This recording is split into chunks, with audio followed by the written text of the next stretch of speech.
Hey guys, tonight we begin with something a little different. A journey into the muddy, exhausting, and surprisingly complex world of medieval peasant life. We're diving deep into what it really meant to wake up every morning in a world without electricity, running water, or any concept of a weekend. So before you get comfortable, take a moment to like the video and subscribe, but only if you genuinely enjoy what I do here. And let me know in the comments where you're tuning in from and what time it is for you. It's always fascinating to see who's joining us from around the world. Now dim the lights, maybe turn on a fan for that soft background hum, and let's ease into tonight's journey together. Picture this. It's the year 1347, somewhere in rural England, and you're about to experience 24 hours in the life of a medieval peasant. Forget everything you think you know about the Middle Ages from movies and fairy tales. There are no gallant knights rescuing damsels, no grand feasts with roasted swans, and certainly no romantic strolls through manicured castle gardens. What you're about to discover is grittier, more brutal, and infinitely more real than anything Hollywood has ever shown you. Your name is William, though most people just call you Will. You're 32 years old, which makes you practically ancient by medieval standards. You live in a tiny village called Ashford, population maybe 60 souls on a good day. Your entire world consists of about 3 square miles of farmland, forest, and a handful of thatched roof houses clustered around a stone church that's older than anyone can remember. Beyond that narrow horizon, the world might as well not exist. You don't own the land you work. That belongs to Lord Edmund, a man you've seen exactly 4 times in your entire life, and each encounter lasted less than 30 seconds. You are what they call a villain, bound to this land by invisible chains forged from tradition, law, and sheer necessity. You can't leave without permission. You can't marry without approval. You can't even die without someone calculating how much your absence will cost the harvest. The sun hasn't risen yet, but you're already stirring on your straw mattress. Sleep in the medieval world isn't the 8-hour luxury modern people expect. It's fragmented, interrupted by cold, hunger, the sounds of animals, crying children, and the constant awareness that danger might be lurking just outside your thin wooden door. Your house, if you can call it that, consists of 1 room shared with your wife Margaret, your 3 surviving children, 2 chickens, a pig, and whatever rats have decided to make themselves at home. The walls are made of wattle and daub, basically sticks and mud held together by hope and animal dung. The roof is thatched straw that leaks when it rains and provides excellent housing for insects, mice, and the occasional bird. There are no windows, just a hole in the wall covered with oiled cloth that does absolutely nothing to keep out the cold. The floor is packed earth covered with rushes that you change when the smell becomes unbearable, which happens more often than you'd like to admit. Your bed is a wooden frame filled with straw that you share with Margaret and your youngest child, 3-year-old Alice. Your older children, Thomas and Emma, sleep on the floor nearby. Privacy is not a concept that exists in your world. Everyone hears everything, sees everything, and knows everyone else's business, whether they want to or not. The idea of having your own room, your own space, your own thoughts, is as foreign as the notion of traveling to the moon. You wake to the sound of the church bell ringing prime, the first prayer service of the day. The church controls time in your world. Not clocks, which don't exist for people like you, but the rhythm of prayers that divide the day into manageable chunks. Prime, terce, sext, none, vespers, compline. These aren't just religious observances. They're the heartbeat of medieval life, the framework around which everything else revolves. Your first task is always the same. Check if everyone is still breathing. Child mortality in your time hovers around 50%. Disease, malnutrition, accidents, and simple bad luck claim half of all children before they reach adulthood. You've already lost 2 babies to fever and 1 son to a kick from a horse. Every morning that your remaining children wake up healthy is a small miracle that you acknowledge with a quick, silent prayer. the air inside your house is thick with smoke from the central hearth. There's no chimney, just a hole in the roof that lets out some of the smoke and all of the heat. Your eyes water constantly, your lungs ache, and everything you own smells like wood smoke mixed with unwashed bodies and animal waste. But the fire is life itself. It cooks your food, provides your only light after sunset, and keeps you from freezing to death during the brutal winter months. Margaret is already up, tending to the fire and checking on the children. She's 28, but looks 40, worn down by childbirth, endless labour, and the constant stress of survival. Her hands are cracked and scarred from work, her back perpetually bent from hours spent grinding grain, hauling water, and bending over cooking pots. She wears the same woolen dress she's owned for 3 years, patched and repatched until it's more patch than original fabric. Your children are stirring now. Thomas, at 12, is already considered nearly a man and works alongside you in the fields. Emma, 10, helps her mother with household tasks and caring for little Alice. They sleep in their clothes, because undressing and dressing again is a luxury you can't afford when fuel for the fire is scarce, and every bit of warmth must be conserved. The smell in your house is indescribable by modern standards. Unwashed bodies, animal waste, rotting food scraps, smoke, and the general mustiness of damp straw and earth combine into an aromatic symphony that would send a 21st century person running for the nearest exit. But this is normal for you. This is home. This is the only life you've ever known. Outside, you can hear your neighbours beginning their day. The sound of wooden buckets clanking as someone heads to the well. The lowing of cattle being led to pasture. The creak of cartwheels on the muddy path that serves as your village's main street. Children crying, adults coughing, roosters crowing, and the ever-present sound of someone chopping wood. The medieval world is never quiet, never still, never at rest. Your stomach gnawns with familiar hunger. Breakfast, if you can call it that, will be a piece of dark bread so coarse it contains bits of stone from the grinding process, washed down with weak ale. The bread is made from whatever grain survived the previous harvest, often mixed with peas, beans, or even ground acorns when wheat is scarce. It's dense, chewy, and about as appetizing as eating bark, but it keeps you alive. The ale isn't a luxury or an indulgence. Water from the local streams and wells is often contaminated with waste from humans and animals upstream. Brewing ale, even weak ale, kills many of the harmful organisms that would otherwise send you running to the outdoor privy, with potentially fatal consequences. Even children drink ale because it's safer than water, though at a much lower alcohol content than what adults consume. You dress quickly in the pre-dawn darkness, pulling on the same woolen tunic and braids you've worn for the past week. Your clothes are rough, scratchy, and permanently stained with dirt, sweat, and various substances you'd rather not identify. The wool is coarse and undyed, a muddy brown colour that hides stains well but provides little comfort against your skin. Your shoes, if they can be called that, are strips of leather wrapped around your feet and tied with cord.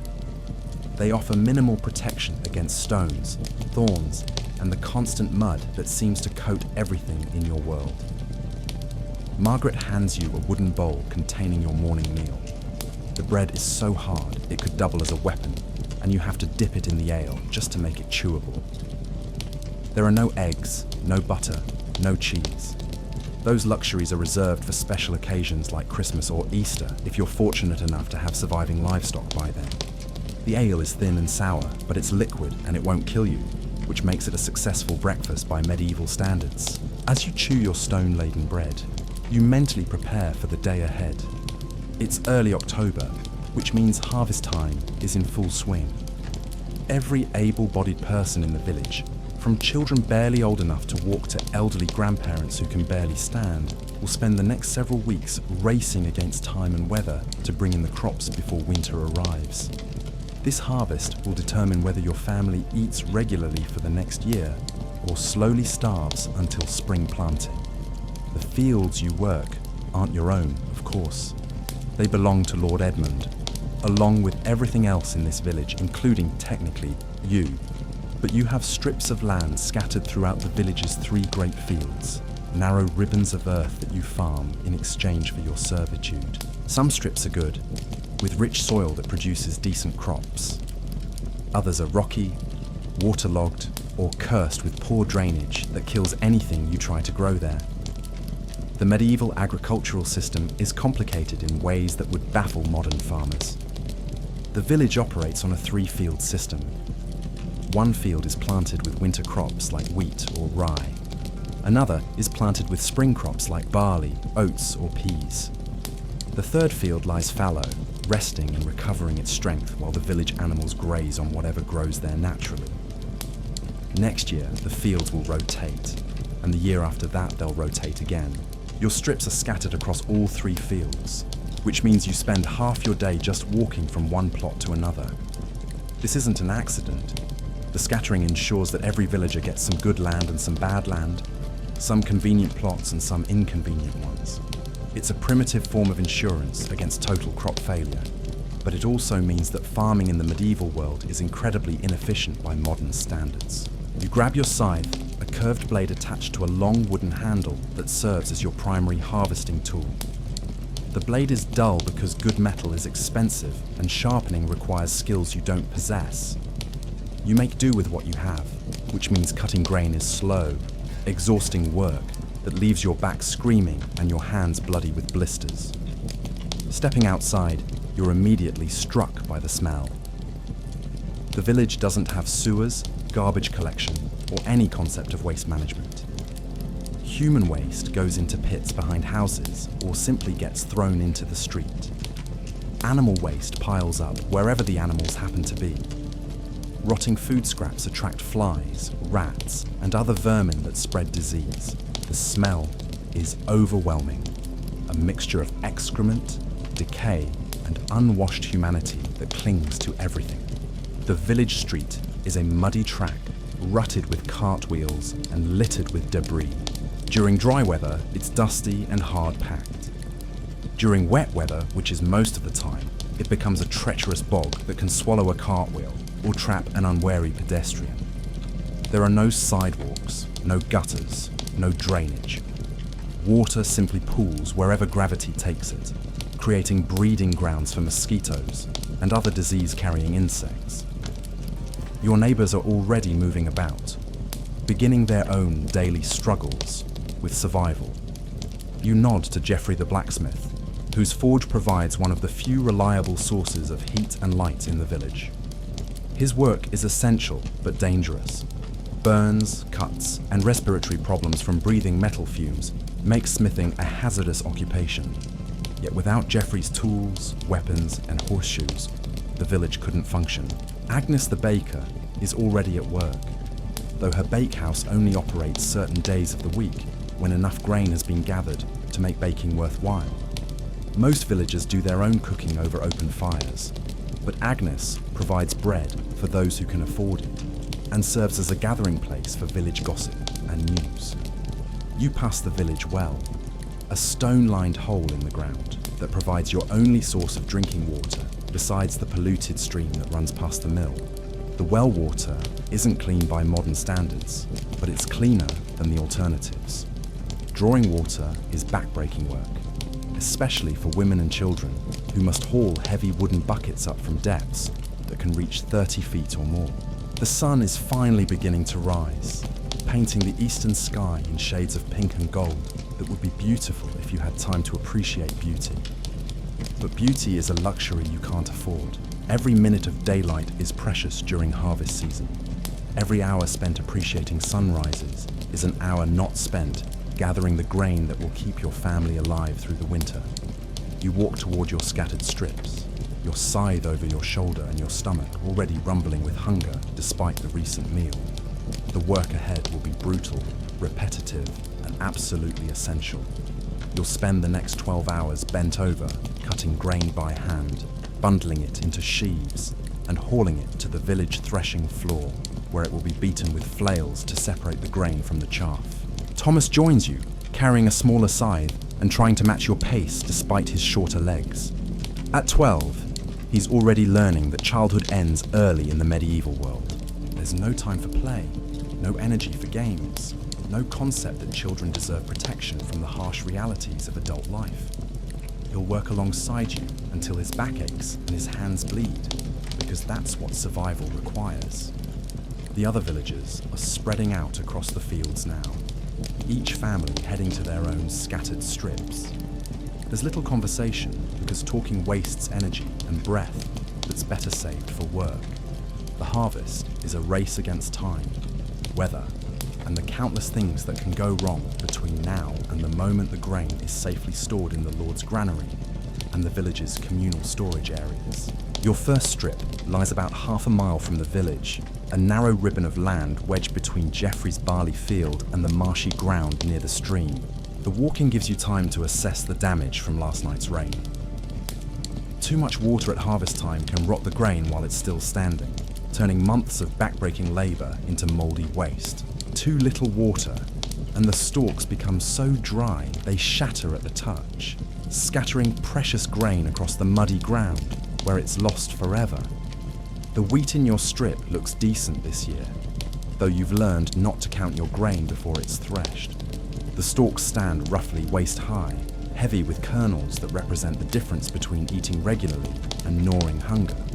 Each plant is a small miracle of survival, having endured spring floods, summer drought, hailstorms, plant diseases, and the constant threat of birds, rodents, and insects that view your crop as their personal banquet. You begin cutting, swinging the scythe in the rhythmic motion that your father taught you and his father taught him. It's a technique passed down through generations because there are no instruction manuals, no schools, no formal education of any kind for people like you. Everything you know about farming comes from watching, copying, and learning through painful trial and error.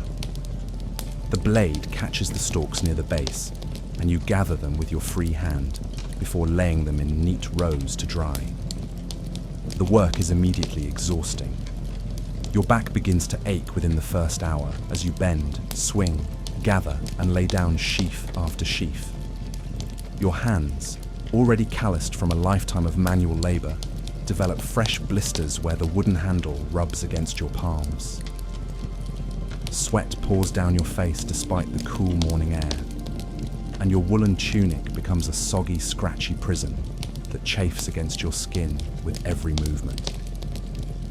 Thomas works beside you, his smaller scythe moving in an awkward imitation of your practiced strokes. He's eager to prove himself as a man, but his inexperience shows in the uneven stubble he leaves behind and the grain he accidentally scatters. You resist the urge to correct him too harshly. He's learning the same way you learned, through repetition and gradual improvement. Besides, even clumsy help is better than no help at all. By mid-morning, other family members begin arriving to help with the gathering. Margaret appears with Alice strapped to her back and a wooden rake in her hands. Her job is to collect the grain that Thomas's inexpert scything has scattered, gleaning every possible kernel, because waste means hunger later. Emma follows behind, bundling the cut stalks into sheaves and tying them with twisted straw. Every member of the family has a role, and every role is essential. The sun climbs higher, and the work becomes a test of endurance against heat, thirst, and the grinding repetition of the same motions performed thousands of times. Your world shrinks to the immediate task at hand. Swing, gather, lay down. Swing, gather, lay down. The rhythm becomes hypnotic, almost meditative, broken only by the occasional need to sharpen your blade with a whetstone or take a sip from the leather water pouch Margaret brought from home. Other families work their own strips nearby, creating a scattered community of bent backs and swinging scythes across the field. Occasionally someone calls out a greeting or shares news about a sick animal or a daughter's upcoming marriage.